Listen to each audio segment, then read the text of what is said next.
the first line of this article that I'm reading here says that the president of the United States is not well. And this is a take on that came from Vox about the New York Times interview that happened this past week, where Donald Trump has said some absolutely crazy shit. This is not somebody that is rooted in reality at all anymore. No. He's not. So, just for example here, Trump was talking to this reporter, and there's a lot of people trying to say, well, why didn't he push harder on a lot of these questions? And you're not a reporter if you're asking these kind of things. You just kind of let the person talk sometimes. And so sometimes that's all you can do. With this? Yeah. Oy. So Trump has just been trying to say, especially for during this whole thing that he was having here, this interview, he said that there's been proven that there's no collusion between him and Russia. That's not been proven at all. Not even remotely. No, not. I mean, no.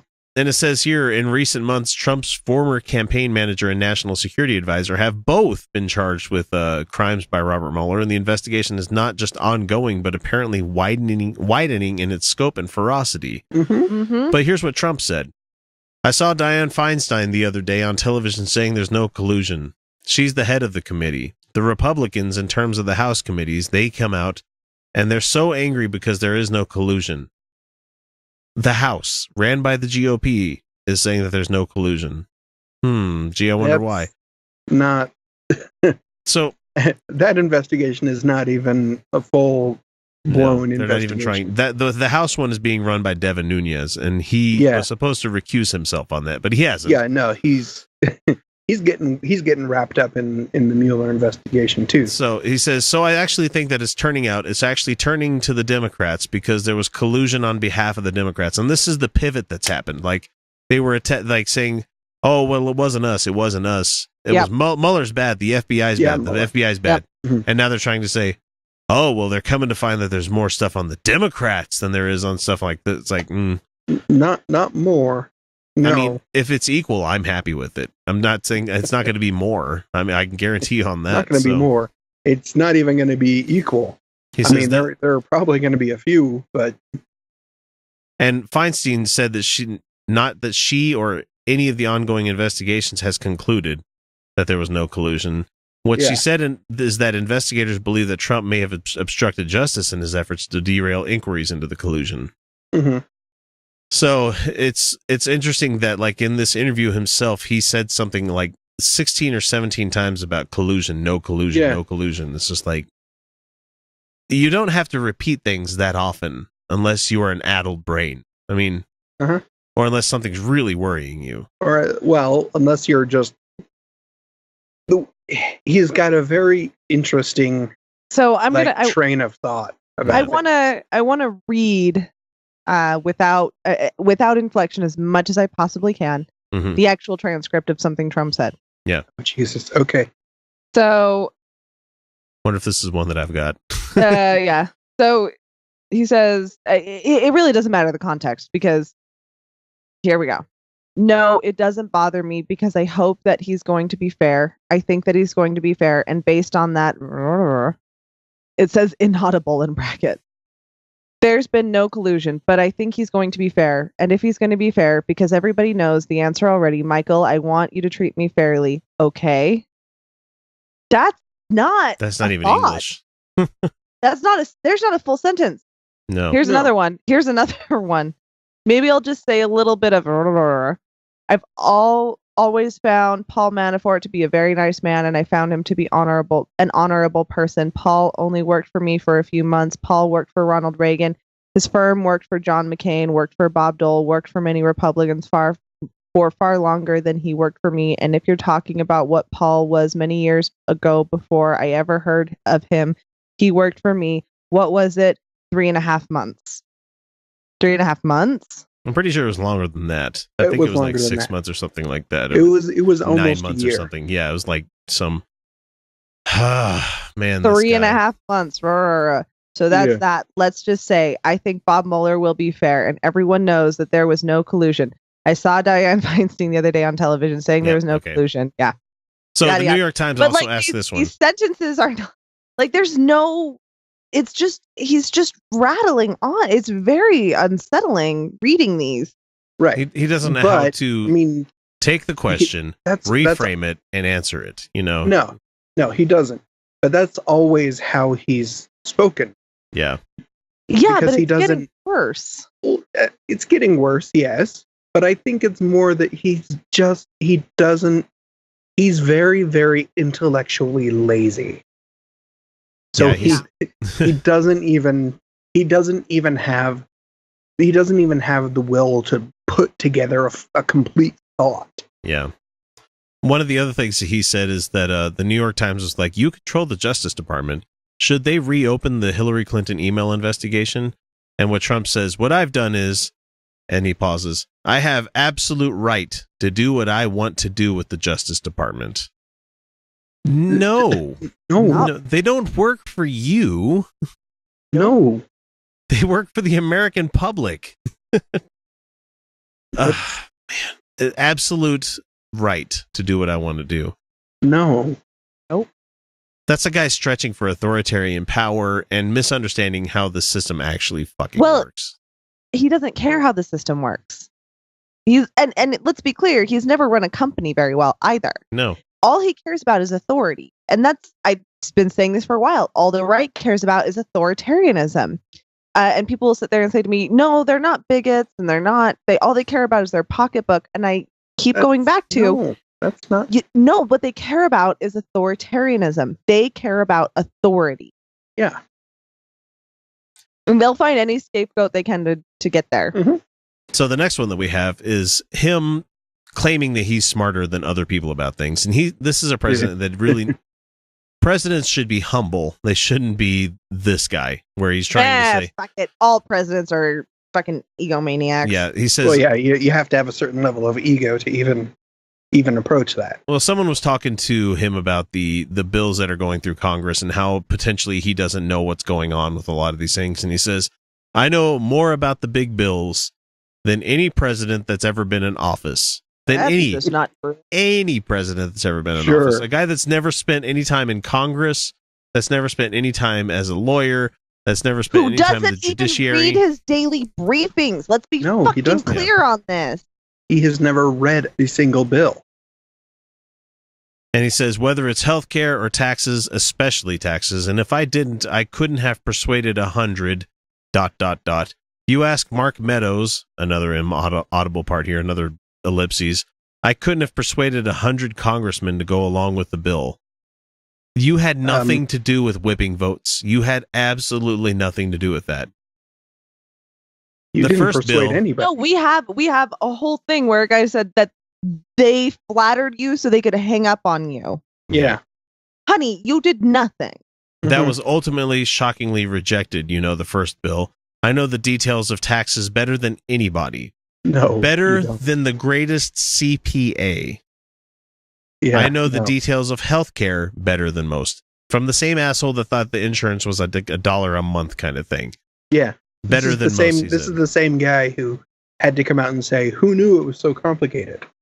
Nobody. Yeah. Nobody knew. Nobody knew how complicated it was. We knew. This is a man absolutely suffering from the Dunning-Kruger effect. Absolutely. Where he doesn't recognize how badly he's doing in these things. Man, it's just ridiculous. And so he also said this one. He's like, so I have associations. I have private insurance companies coming in and will sell private healthcare plans to people through associations. That's going to be millions and millions of people. No shit, Donald. The American populace is like, what, 330 million people or something like that? People have no idea. Yeah. People have no idea how big that is. I think we have a fucking clue of how big America is. And by the way, for that, we do. We've ended across state lines. So he's talking about removing the no insurance being sold across state lines. But he said we've done it. It is not done. No. What the fuck are you talking about? So we have competition. For that, I'm allowed to state lines. So that's all done. Mm-hmm. Now there is not.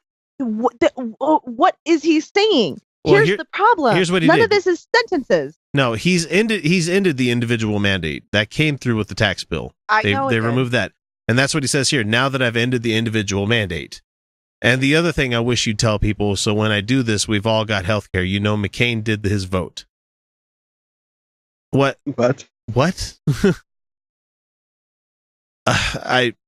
We've created associations. He goes back to this again. Millions of people are joining associations. Millions that were formerly in Obamacare or didn't have insurance or didn't have health care. Millions of people. These are all period separated statements here. This is going to be a big bill. You watch. It could be as high as 50% of the people. You watch. No, so that's the big thing. Period. Those aren't things. That's not a sentence. That doesn't say anything. That's absolute nonsense. What he just said. That's 50 million people. You just watch. This is going to be a big bill. This bill. That's 50 million people. That's what. And he brings back associations. So now you have associations, and people don't even talk about the associations. That could be half the people are going to be joining up with private. So now you have associations and the individual mandate. And the individual mandate? No, you got rid of that shit in the tax bill. That doesn't mean Obamacare is going away. It just means that it's now not going to be able to be funded and kept up because now fucking shit's going to skyrocket everywhere. And the person that wrote this article, bless them, have tried to say that I'm going to try with some effort to untangle what Trump was trying to say here, but it's so incoherent, so suffused with half-related ideas and personal obsessions that it's hard to say for sure. Stop trying to do that. Stop trying to normalize this fucker. You know? Yeah, no, we need to stop saying, like, 'cause I actually brought this up when we got together. It was when he says Russia is fake news. That's not a sentence. No, but people will say, "Oh, he must be referring to the accusations that he colluded with Russia," and then claiming that is false information. No, stop doing that because you're putting what words he said into his mouth. Yeah, you know? Russia is fake news is so vague and so unclear that that could apply to literally anything. People will apply their biases to that across the board. And then if you say he's referring to the Russia collusion, they'll say, no, he was referring to how Putin is poisoning people, or, with Russia hacked things, or whatever they want to apply to it, and whatever fake news means to them. This is not a statement that can be fact checked. It is nonsense. Russia is fake news is not a statement. That doesn't make any goddamn sense. And that's what we need to say is this is a nonsense statement. And to finish off here with his narcissism, he says, we're going to win another 4 years for a lot of reasons. Most importantly, because our country is starting to do well again and we're being respected again. It's the absolute opposite. I mean, we're not failing stock market wise, but consumerism is going down because people are worried about their money. We've got countries that are absolutely laughing at us. We're not being respected again at all. We're not even on the world stage right now. We're shrinking back into being like America only kind of politics here. We're being passed around by every other country. Like the UN came out and had a vote against one of our fucking resolutions that we had about moving the American embassy to Jerusalem instead of Tel Aviv. And like nearly all of our allies came out against that. That's not being respected anymore. No, in fact, several world leaders have been polled and said that they see us as quite diminished. Oh, yeah. And that we are no longer a leading force. He says, but another reason that I'm going to win another 4 years is because newspapers, television, all forms of media will tank if I'm not there, because without me, their ratings are going down the tubes. Honey, we have reality TV and we've got celebrities. You're not the only celebrity. Trust me, they're fine. Yeah. I'm surprised he didn't try to say like all of them are fake news kind of thing, because that Kim Kardashian can just release another sex tape. We'll be fine. And I'd be okay not watching that one either. So yeah, I'm not going to watch it. Really, no. That's like the Pamela Lee and like Tommy Lee thing that like never watched that one either. I had no interest. Don't care. Without me, the New York Times will indeed not be the failing New York Times, but the failed New York Times. You're so goddamn clever, Don. You're so clever. Look, they're doing just fine. So they basically have to let me win. I think they're making windfall profits over when they were last year. Yeah. They are, but that's because everyone said, guys, if you want good journalism, you need to pay for it. And we all went, oh shit, we have to pay for our art. Yeah. Let's see. And eventually, probably 6 months before the election, they'll be loving me because they're saying, please, please don't lose Trump.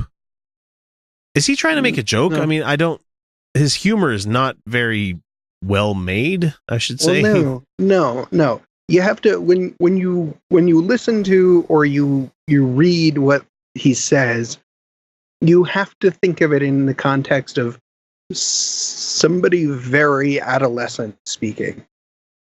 Think of it like a 12-year-old. Somebody who does not know how to words. Right. They don't know how to put words together or thoughts. They don't know how words and thoughts and arguments go together. Now, there are on Reddit, I read a lot of stuff on the politics subreddit there.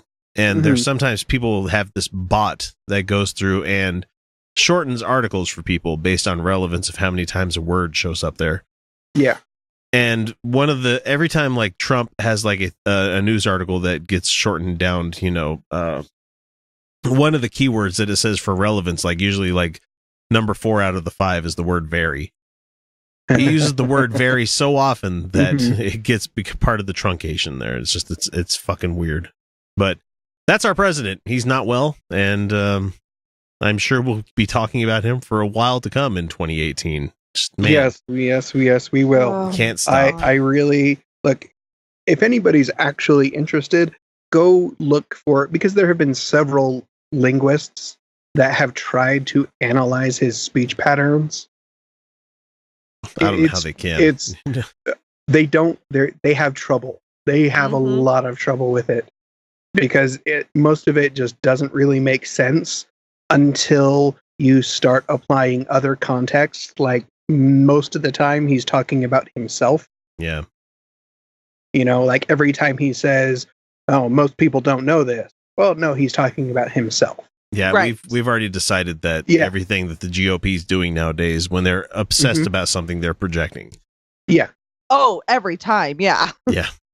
And let's see, what else did he do? Let's finish it off here. He retweeted an image of the CNN logo on the bottom of his shoe with some blood on it because he's attacking the press still. He promised to get right back to work after Christmas, but went golfing the day after and the day after and today and the day after that. There's been some talk that he colluded with Israel to get the embassy moved to Jerusalem, because why the fuck not? He doesn't understand how this country works, how the world works. And in return of him, Netanyahu is the only one who is really cool pro with Trump. Yeah. Yeah. And because his party fucking loves that, because they're Zionists. They're the ones because they'll get everything and anything they want. Yep. And so he's been promised by Israel a train station in Jerusalem that would be named in his honor. Oh, God. And that's the kind of man Donald Trump is. As long as you're going to name something after him and his name's going to be prominently displayed. Oh, and we saw his challenge coin this week. And if anybody wondering what a challenge coin is. Thing. The hell is that nonsense? God damn. It's just rubbish. Like everything that Trump employs underneath him is that everything is just gaudy and terrible. It's fucking trolls. It's got "Make America Great Again." Yeah, Donald J. Trump. Every other presidential coin was like, just slap a year on there. I think it has his name on there like 3 times. I think it does. It's everything he touches, everything he does. It's like an idiot's idea of what classy is. Mm-hmm. And someone with no class trying to be classy. And the last thing that I can see here is that he implied the FBI director Andrew McCabe's career was in jeopardy during a Twitter tirade, because that's a smart thing for the president to do, is to threaten FBI people.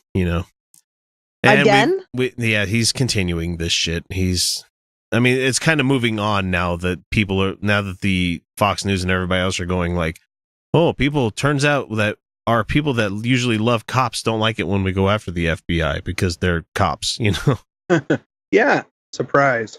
Surprise, surprise. Hey, how about that?